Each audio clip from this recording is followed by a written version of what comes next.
Hola y bienvenidos a la nueva entrega de Tiempo de Dados. En esta ocasión vamos a hablar del Index Card Role Playing Game, que es un juego de rol que originalmente no es un tochazo de esta índole. De hecho, esta es la Master Edition, que contiene unas cuantas cosas más, de las cuales hablaré más a lo largo del vídeo.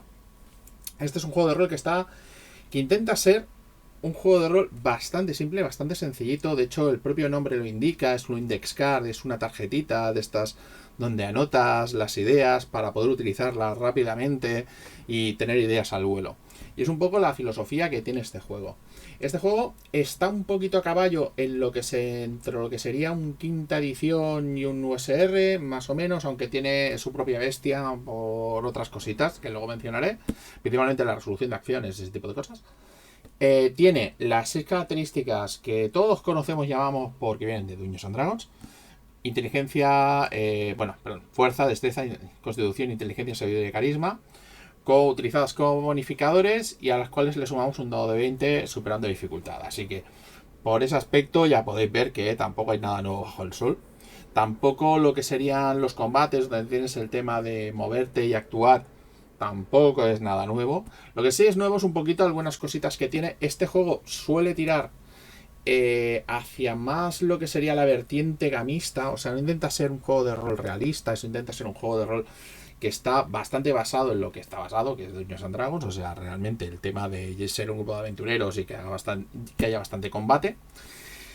Y las cosas originales que tienen es que además cuesta un poco de pillar, porque a pesar de que esto tiene un índice, sobre todo hacia el principio, luego no tiene un índice alfabético de contenidos, con lo cual si estás intentando buscar alguna cosa, a veces te resulta un poco complicado. Yo, por ejemplo, me tiré como una media hora intentando buscar qué eran los críticos, a pesar de que se mencionaron en algunas partes del manual.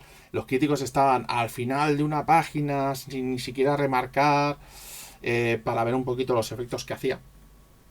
Y el modo de resolver las acciones en este juego es bastante importante.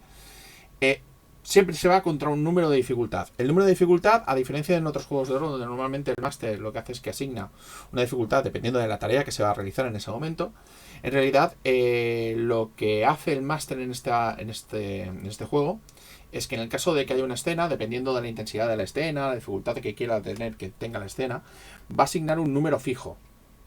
Sí, asigna un número fijo que es para toda la escena, que normalmente suele ser entre 12 y 18.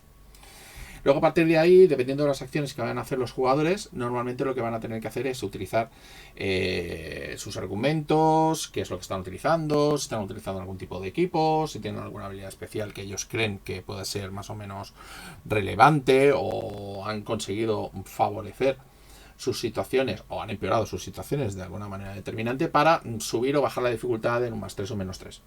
Es la manera típica de aumentar o bajar la dificultad dentro de una misma escena.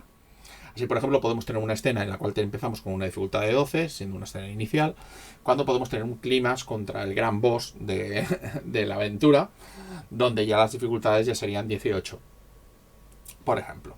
Luego, además de que tenemos el tema de tirar, superar y superar directamente dificultades, luego además también tenemos el tema de los esfuerzos.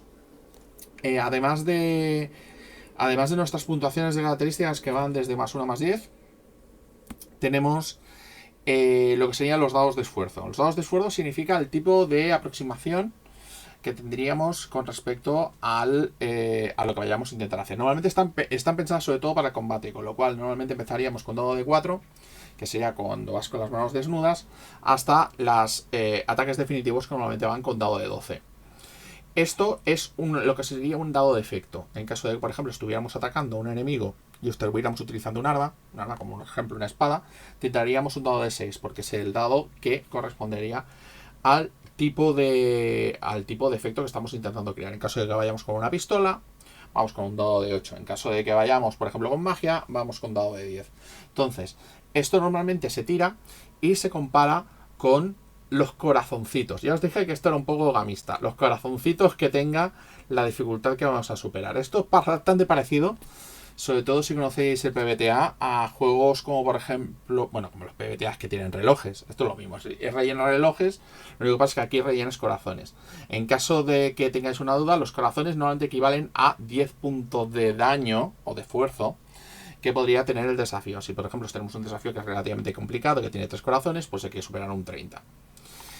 Otra cosa que también tiene bastante original es el tema de la iniciativa. Realmente no es que sea una iniciativa que estemos en combate o fuera de combate, sino que normalmente lo que sería el juego va por turnos. Normalmente son turnos que se hacen en el sentido de las aguas del reloj dentro de la mesa. Cuando le toca al máster ya más o menos determina qué es lo que sucede. O actúan los enemigos, normalmente.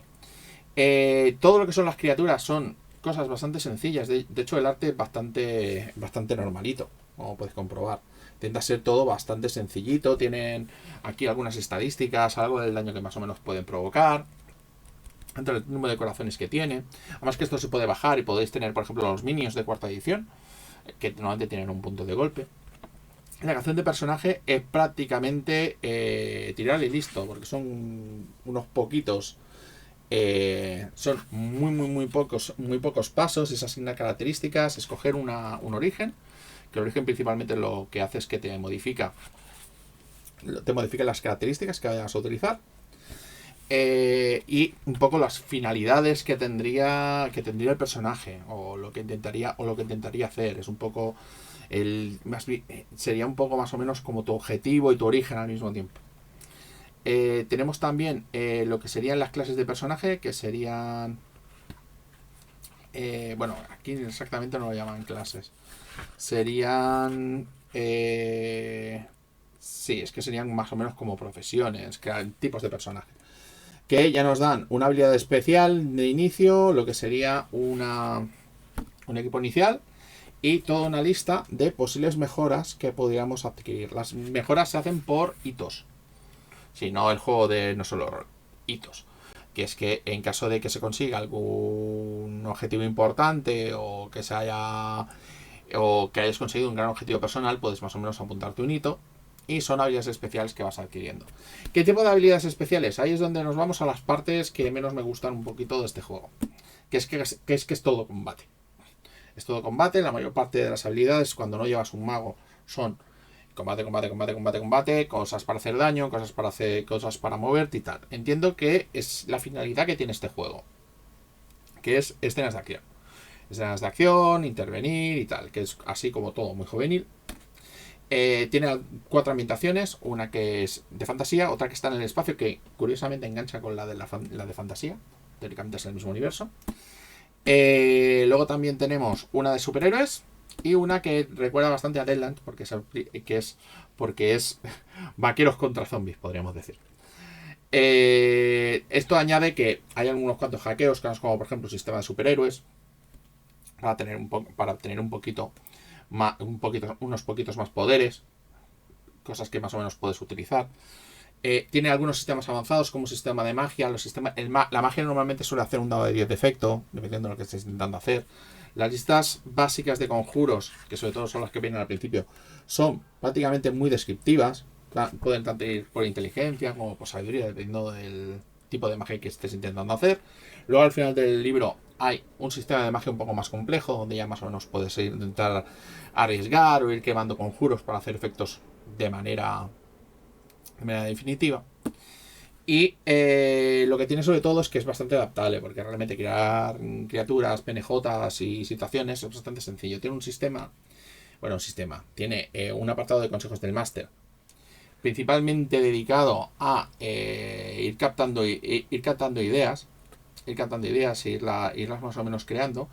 Y ahí es donde un poco le encuentro un poco las costuras, porque a pesar de que viene con muchas ideas iniciales, tiene una pequeña micro introducción, sobre todo al principio, yo veo que deja demasiadas ideas en el aire. Hay algunas cosas que podrían estar un poquito mejor explicadas. Entiendo las intenciones. Es bastante sencillo de entrar, principalmente porque son 4 características, eliges y ya empiezas a correr. Pero ojo que esto tiene sus propios precipicios a la hora de poder jugarlo. La Master Edition, esto lo conseguí por Drive-Thru. Y me espera que me llegara en print on demand, porque soy un poquito más de leerme según qué cosas con un poquito de calma. Pero bueno, en caso de que os haya parecido más o menos interesante, esto está súper barato y además seguramente podéis encontrar una versión un poquito más ligera. Muchas gracias por seguirme y hasta la próxima.